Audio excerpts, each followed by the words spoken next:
All right, so wanted to come get my reaction, albeit a late one, to one of the championship fights over the weekend because it was a busy weekend. It wasn't no regular weekend here on True School Sports. I had to drive to Virginia, cover the Keyshawn Davis fight, get all that content, deal with the aftermath of my dad pressing Keyshawn Davis right on Twitter, and then also Philip Hrgovic fought. So I this fight got lost in the shuffle, but it was a fight that I was intrigued about because Melvin Jerusalem's a fighter that I am intrigued about in the 105-pound division, a guy that's been champion, lost to Oscar Collazo, became champion again, been in talks to rematch Oscar Collazo, and now, unfortunately, I gotta say it, and Oscar Collazo's been saying it, but we'll get to that in a second, but Melvin Jerusalem exposed by Siyakholwa Kuse from South Africa. The new WBC champion is Siyakholwa Kuse from South Africa, and let's talk about it because I did watch the fight. I thought it was a fight where, Kuse did a good job of keeping things nice and sharp down the middle. He really has, a good gauge on his punching range and where he's at in the ring. He just understands where he's at in his punching range out of the southpaw stance. Jerusalem's a puncher, so a lot of times his weight is on his front foot, and I thought Hughes did a good job of taking advantage of that in this fight.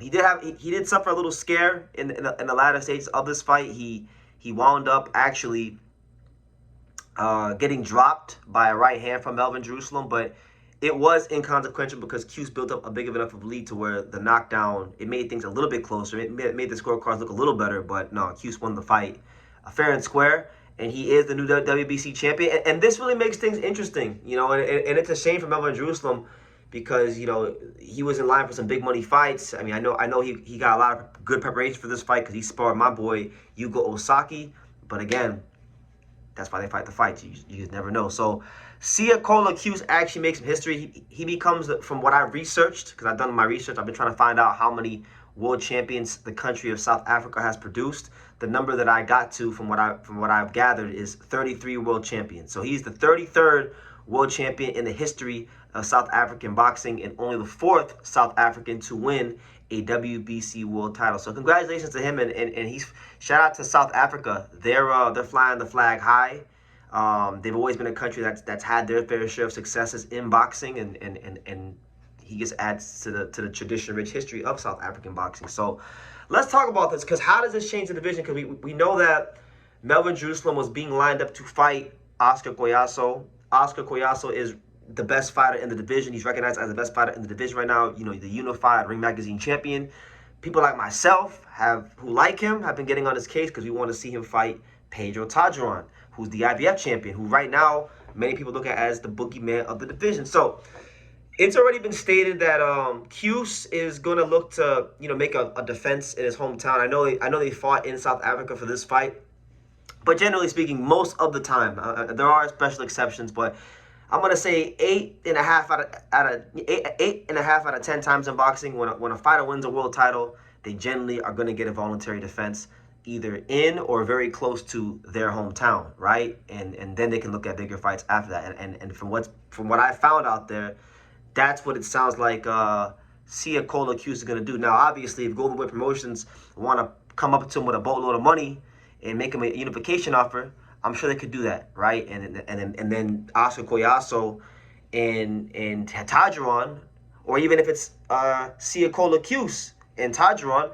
maybe that becomes an undisputed fight. We could do a fight for big money in the 105-pound division. But Melvin Jerusalem did a lot of talking about Oscar Collazo going into this fight. He was talking about how that the reason why Oscar Collazo was trying to fight him is because Oscar is scared of Pedro Tajuan. And Oscar Collazo had a lot to say in the post-fight aftermath of all this. He said, "Look, Melvin, you can come back and become champion again, but you're not the champion no more." And the new, and he was talking about, he said Cuse and him could unify at some point, and so it is what it is there. Well, I think now Collazo's in a very interesting position because he could either fight Cuse in a unification fight, Tajuan in the fight that a lot of us boxing nerds want to see, or he can go to 108 pounds, and I feel he can go explore a fight potentially with Rene Santiago, a big Puerto Rican fight, up there, 2 division glory. So he's got options, but right now it is the moment of Siyakholwa Kuse. He's been professional for a little bit of time now, and I want to talk about him for a little bit. He's been professional since for a long time. Oh no, that's Melvin Jerusalem. Kuse has been professional for about, I'm gonna say 7 or 8 years, give or take, because his pro debut was in what? It was in 2018. And this wasn't a fighter that had a pretty start to his career. I mean, you look at his first 5 or 6 fights, he was what, 3-2-1 after his first 6 fights. He had lost some fights on the domestic level of South African boxing, but he stuck with it. He stayed the course. And ultimately, when he got his chance against Jerusalem the first time, he gave him a good fight the first time, good enough to warrant a rematch. And when he got the rematch, he made it really, really count. And now he's champion, and he's got a chance to really change his life, and it continues the recent wave of South African fighters over the last, 5 to 10 years that have had success, like Heki Butler, Sivanathi Nochinga, Fumulele Kafu, Isaac Dalbe? Is Isaac Dalbe from South Africa? I don't think he's from South Africa. I think he's from Ghana. But you know what I mean. All those other guys are from South Africa. And yeah, and Isaac Dalbe's from Ghana. So yeah. Anyway, Kuse is here. He's here. So if you want to do, maybe the fight won't be Kuse versus Koyaso. It could be Kuse versus Pedro Tadron. And the funny thing is, if you look at all the champions at 105 pounds, all of them are southpaws. All of them are dynamic southpaw punchers. Koyaso, I would say, is probably the most well-rounded of the bunch. Pedro Tadron is just a gunslinger. And Kuse, I think he's a bit more compact and just, he takes his time a bit more.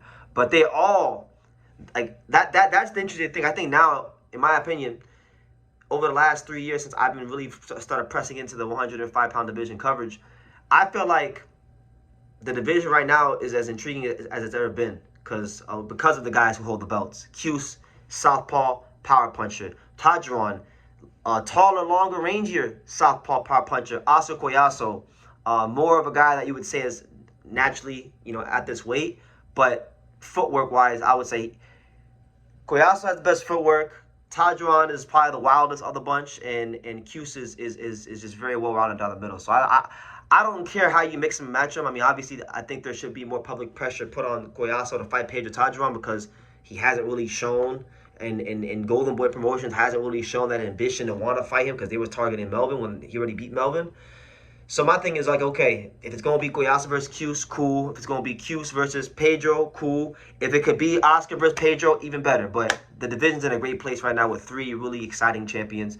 Let's get these unifications going and let these guys make some good money because the 105-pound guys, they struggle to really make that kind of money in boxing. So anyway, respect to the new champion, Siyakholwa Kuse from South Africa, the 33rd world champion in the history of the country and the 4th one to ever win the WBC title. And it's great because he's winning the title at a very, very good age. I mean, if you look at a lot of the South African fighters, they tend to win the world title a lot later in their career because a lot of times they don't have the investment in their career. They don't have the backing early in their career. So they got to go through the whole mandatory process, and then the champions start filing exemptions. They got to play the waiting game even when they're mandatory. So a lot of times South African fighters don't get a chance until, probably later in their 20s, their early 30s, and in some cases their mid 30s, right?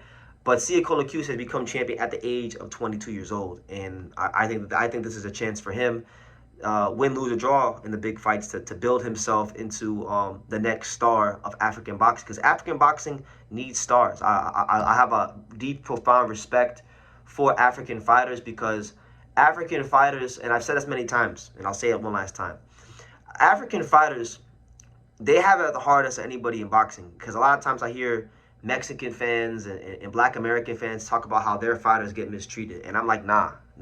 The fighters that have it the hardest in the whole sport of boxing, regardless of weight class, is always the African fighters because they don't have the infrastructure in their country most of the time. They don't have this big fan base in the States or in one of the boxing hotbeds where they're just gonna draw all these fans and whatnot. So they don't have they don't have things in order commercially in that sense. But that's why I feel like when an African fighter breaks through in any weight class, it's always it's a special moment because they really overcame a lot of odds. Obviously, You know, I'm not the most educated on what South Africa is like, but from what I've heard, it's a bit more developed than the other African countries like, you know, Nigeria or the Congo. But I don't know that, so don't hold me to that. But anyway, shout out to Kuse, the new champion. 105 pounds is in a great place. Leave your comments down below.